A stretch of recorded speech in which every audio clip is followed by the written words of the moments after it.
Blue Palo Verde. It's one of the number of Palo Verde species.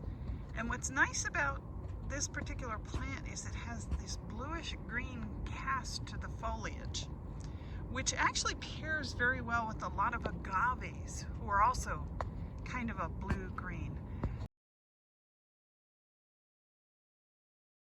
Now, the thing we're looking at here is, notice that it's not a lollipop.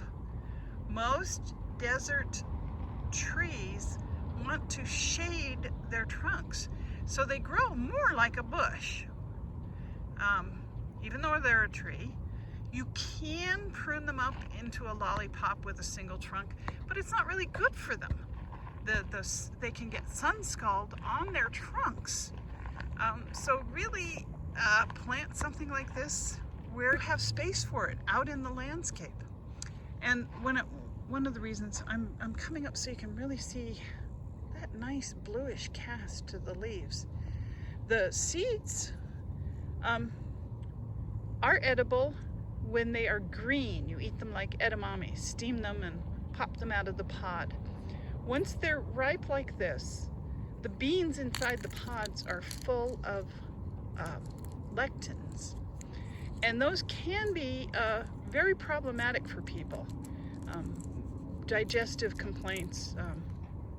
So, you know, you may see somewhere, oh, you can just eat the Palo Verdes. Well, I would say boil them, throw away the water, and boil them again if you're going to do that.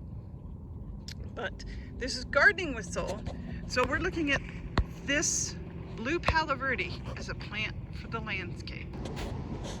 Distant shot of two blue Palo Verdes trained up to a single trunk, and you can see it can be done.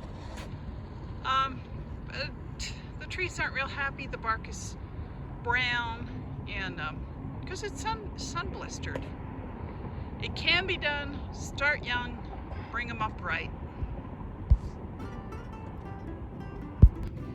Gardening with Soul. Thanks for watching.